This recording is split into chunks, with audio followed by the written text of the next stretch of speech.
স্বাগতম সবাইকে ওয়েস পয়েন্ট একাডেমিতে। আজকে আমরা আলোচনা করব অষ্টম শ্রেণীর বাংলার দ্বিতীয় অধ্যায় রেলের পথ যে গল্পটি পড়েছিলাম তার প্রেক্ষিতে পৃষ্ঠা নম্বর 37-এ যে ছক দুটি রয়েছে তার সমাধান নিয়ে। প্রথম ছকে বলা হয়েছে আমরা রেলের পথ গল্পে যে সর্বনামগুলো ব্যবহার করা হয়েছে সেই সাধু ভাষায় লিখিত সেই সর্বনাম শব্দগুলোকে প্রমিত রূপ দেওয়ার জন্য। আমরা জানি সাধু ভাষাটা মূলত কি, মূলত হচ্ছে গিয়ে সাধু ভাষার একটা অন্যতম বৈশিষ্ট্য হচ্ছে সেখানে সর্বনাম ও ক্রিয়াপদটা দীর্ঘতর হয়, প্রমিত রূপে কিন্তু সেটা হ্রাস পায়, ঠিক আছে, ছোট হয়ে আসে। তো এক্ষেত্রে 37 পৃষ্ঠায় সেই শব্দ দুটিতে বলা হয়েছে গল্প থেকে কিছু সর্বনাম শব্দ এবং ক্রিয়া শব্দ বাম কলামে লিখতে এবং তার প্রমিত রূপটা ডান কলামে লিখতে হবে। প্রথমে আমরা সর্বনাম শব্দগুলো যদি দেখি, বাম কলামে আমাদের এই রেলের পথ গল্প থেকে কিছু শব্দ নিয়েছি, যেমন তাহার, এর প্রমিত রূপ হচ্ছে তার। এরপরে তাহাদের, এর প্রমিত রূপ হচ্ছে তাদের। কেহ, আমরা বলি না কেহ, কেহ দেখিতে ছিল কিনা তারা দেখছিল, এই কেহ হচ্ছে প্রমিত রূপ হচ্ছে কেউ। এরপর তাহারা, তারা, তোমায়, তোমাকে। তাহলে এই ছিল সর্বনাম। এছাড়া আরো কিছু সর্বনাম শব্দ তোমরা যদি গল্পটা ভালো করে পড়ে থাকো খুঁজে পাবে। এবার তোমরা নিজের একটু চেষ্টা করে থাকো। এরপর দেখো ক্রিয়া।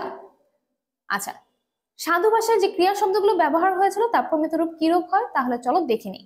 আমরা রেলের পথ গল্পে এই ধরনের ক্রিয়া শব্দগুলো পেয়েছিলাম, যে আসিয়া ছিল যেটা প্রমিত রূপ হচ্ছে এসেছিল, হারাইয়া ছিল যেটা প্রমিত রূপ হচ্ছে হারিয়েছিল, বলিল এর প্রমিত রূপ হচ্ছে বলল, দেখিতে ছিল তার প্রমিত রূপ হচ্ছে দেখছিল, উঠিল এর প্রমিত রূপ হচ্ছে উঠলো।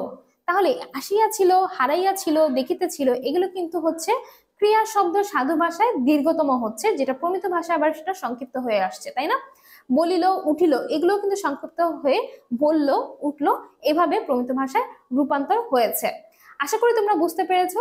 এছাড়া সাধু ভাষা নিয়ে একটা সংক্ষিপ্ত আলোচনা আগামী ক্লাসে তোমরা পেয়ে যাবে, সেখানে আরো ভালোভাবে তোমরা বুঝতে পারবে যে সাধু ভাষাটা আসলে কিরূপ হয়ে থাকে।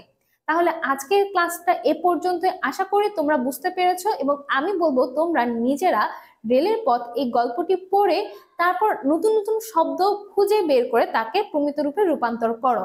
তোমাদের বোঝানোর সুবিধার্থে কিন্তু আজকের এই ভিডিওটি করা হয়েছে। তোমরা নিজেরা চেষ্টা করে দেখো, যদি সফল হও তাহলে তোমাদেরকে অভিনন্দন, আর না পেরে থাকলে ওয়েস পয়েন্ট তো আছেই তোমাদের সাথে। কিন্তু আমি তোমাদের সবাইকে অনুরোধ করব একবার নিজেরা চেষ্টা করে দেখো এই শব্দগুলো বের করে তার প্রমিত রূপ করার জন্য।